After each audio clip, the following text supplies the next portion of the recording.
ಎಲ್ರಿಗೂ ನಮಸ್ಕಾರ. ಈ ದಿನಗಳಲ್ಲಿ ಪುಸ್ತಕಗಳನ್ನು ಓದೋರೇ ಕಡಿಮೆ ಆಗ್ಬಿಟ್ಟಿದ್ದಾರೆ. ನಾನು ಹಾಗೆ ಇವತ್ತೊಂದು ಪುಸ್ತಕವನ್ನು ಓದ್ತಿದ್ದೆ. ಆ ಪುಸ್ತಕದ ಶೀರ್ಷಿಕೆ ಬದುಕೇ ಭಗವಂತ. ಆ ಪುಸ್ತಕದ ಲೇಖಕರು ಡಾಕ್ಟರ್ DS ಶ್ರೀನಿವಾಸ ಪ್ರಸಾದ್. ಇದೇ ಆ ಪುಸ್ತಕ. ನಾವು ಇತಿಹಾಸ ಹಾಗೂ ಪುರಾಣಗಳನ್ನು ನೋಡೋದಾದ್ರೆ ಹಲವಾರು ಸ್ನೇಹವನ್ನ ನೋಡ್ತೀವಿ.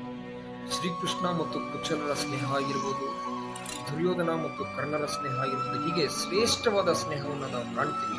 ಹಾಗೆ ಸ್ವಾಮಿ ವಿವೇಕಾನಂದರಿಗೂ ಸಹ ಅಂಥದ್ದೇ ಆದಂತಹ ಒಬ್ಬ ಶ್ರೇಷ್ಠವಾದ ಸ್ನೇಹಿತ ಇದ್ದ ಅಂದ್ರೆ ನೀವು ನಂಬ್ತೀರಾ?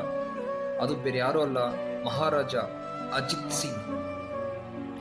ವಿವೇಕಾನಂದರು ಚಿಕಾಗೋ ಧಾರ್ಮಿಕ ಸಮ್ಮೇಳನಕ್ಕೆ ಹೋಗ್ಬೇಕಾದ್ರೆ ಅವರಿಗೆ ಆರ್ಥಿಕ ಸಹಾಯವನ್ನ ಮಾಡಿದ್ದು ರಾಜ ಅಜಿತ್ ಸಿಂಗ್.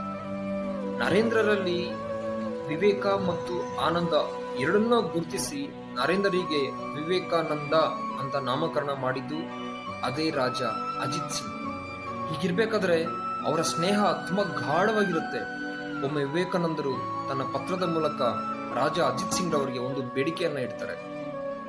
ನಾನು ಕೊನೆಯುಸಿರು ಎಳೆದ ನಂತರವೂ ಸಹ ನನ್ನ ತಾಯಿ ಭುವನೇಶ್ವರಿ ದೇವಿಯವರ ಜೀವನೋಪಾಯಕ್ಕೆ ನೀವು ಸಹಾಯ ಮಾಡಬೇಕು ಅಂತ ಬೇಡಿಕೆ ಇಟ್ಟಾಗ ರಾಜ ಅಜಿತ್ ಸಿಂಗ್ ರವರು ಪ್ರತಿ ತಿಂಗಳು 100 ರೂಪಾಯಿಗಳನ್ನ ಭುವನೇಶ್ವರಿ ದೇವಿಯವರಿಗೆ ತಲುಪಿಸುವ ಪ್ರಯತ್ನವನ್ನ ಮಾಡಿರ್ತಾರೆ. ರಾಜ ಅಜಿತ್ ಸಿಂಗ್ ರವರು ವಿಧಿವಶಾತ್ ಅವರ 39ನೇ ವಯಸ್ಸಿನಲ್ಲಿ ತೀರೋಗ್ತಾರೆ. ವಿಪರ್ಯಾಸ ಅಲ್ಲದೆ ಇನ್ನೇನು, ವಿವೇಕಾನಂದರು ಸಹ ಅದೇ 39 ವಯಸ್ಸಿನಲ್ಲಿ ತೀರೋಗ್ತಾರೆ. ಇದನ್ನೇ ವಿಧಿ ಅನ್ನೋದಲ್ವಾ? ಹೀಗಿರ್ಬೇಕಾದ್ರೆ ರಾಜ ತೀರೋದ್ರೂ ಸಹ ರಾಜರ ಕುಟುಂಬ ತಾಯಿ ಭುವನೇಶ್ವರಿ ದೇವಿ ಅವರಿಗೆ ತಿಂಗಳಿಗೆ 100 ರೂಪಾಯಿಗಳನ್ನ ಕಳಿಸೋದನ್ನ ನಿಲ್ಲಿಸೋದಿಲ್ಲ.